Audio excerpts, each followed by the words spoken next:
बात आज के चैनल के कार्यक्रम आर पार में मैं सुरेंद्र चतुर्वेदी आपका स्वागत करता हूं। घबराओ मत राठौड़ बाबा, निंदा प्रस्ताव में बारूद कम बुरादा ज्यादा है। अजमेर की मुर्दा कांग्रेस के जिस्म में हरकत होती नजर आ रही है। अब यह हरकत बच्चों जैसी है या समझदारों जैसी, यह आने वाला वक्त बताएगा। फिलहाल तो मुर्दा सांस लेने लगा है, शायद उठ खड़ा भी हो। लंबे अरसे से शहर कांग्रेस को लकवा मारा हुआ था। वह भली भांति अपने पैरों पर खड़ी भी नहीं हो पा रही थी, मगर पता नहीं कल अचानक कहां से इतना आत्मविश्वास आ गया कि वह खड़ी हो गई। दोस्तों, कांग्रेसी नेताओं में यह जागृति आई भी तो पुरानी आदतों के मुताबिक।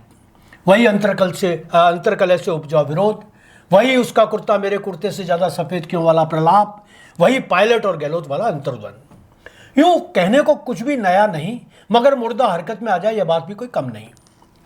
संगठन के चुनाव या नए अध्यक्ष की नियुक्ति के इंतजार में बैठे विजय जैन ने कल पायलट के सभी महत्वाकांक्षी नेताओं की फौज को लेकर गहलोत गुट के दिग्गज नेता धर्मेंद्र राठौड़ के विरुद्ध निंदा प्रस्ताव पारित करवा दिया। निंदा प्रस्ताव ठीक उसी अंदाज में पारित हो गया जिस तरह शोक प्रस्ताव पारित किया जाता है।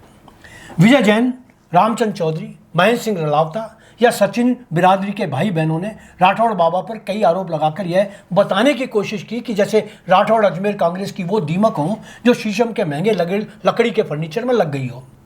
इस फर्नीचर को बचाने के लिए पायलट कांग्रेस के कृषि वैज्ञानिकों ने निंदा प्रस्ताव की एल्ड्रिन डालकर यह सोच लिया कि अब दीमक का सफाया हो गया है।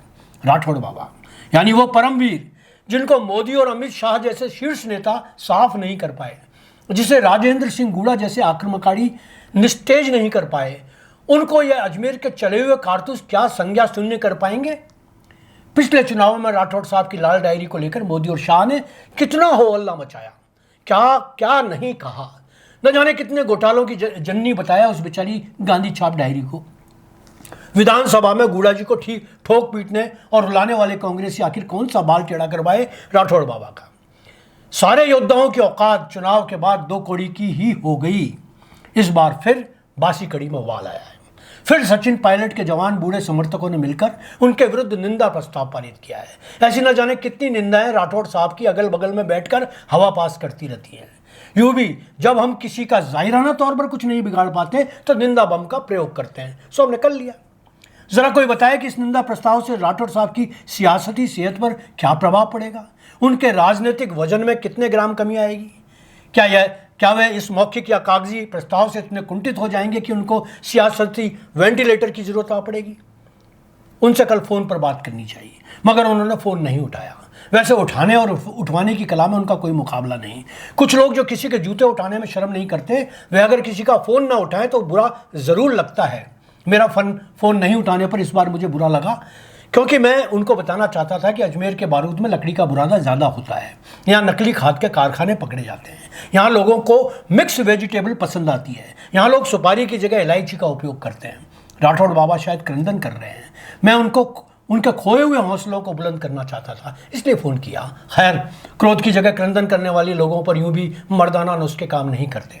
वो राठौड़ जो चुनावों से पहले अजमेर के भाग्य विधाता बने हुए थे, जिनके अपशिष्ट से चिराग जलते थे, जिनके चरण वंदन में अधिकांश कांग्रेसी हमेशा प्रस्तुत रहते थे, उनके स्पर्श करने पर धन्यवाद ज्ञापित करते थे, वह राठौड़ बाबा क्या इतने निर्बल और निरीह हो गए हैं कि कागज पर लिखी 4 लाइन के निंदा प्रस्ताव से घबराकर फोन तक नहीं उठा रहे।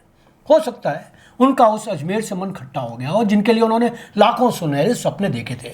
मेरा तो मानना है कि उनका मन उसी समय खट्टा हो जाना चाहिए था जब उनके राम जी अपने हनुमान जी को टिकट ही नहीं दिला पाए।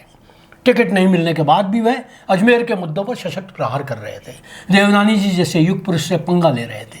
जी हाँ, जब पूरी कांग्रेस कुंभकर्णी नींद में सो रही थी, वह अकेले अपने दम पर मीडिया के माध्यम से बात रख रहे थे। अब यदि उनके विरुद्ध कुछ नेताओं ने आरोप लगा दिए हैं तो वे इतने घबरा क्यों गए हैं? ये आरोप लगाने वाले इतने बहादुर नहीं, और अगर होते तो चुनाव क्यों हार गए? अरे राठौड़ बाबा, यह तो कबीरदास जी ही कह गए हैं कि निंदक नियरे राखिए। इस निंदा प्रस्ताव को आप केवल निंदकों की फौज का ही हिस्सा मानिए। धन्यवाद। आज इतना ही।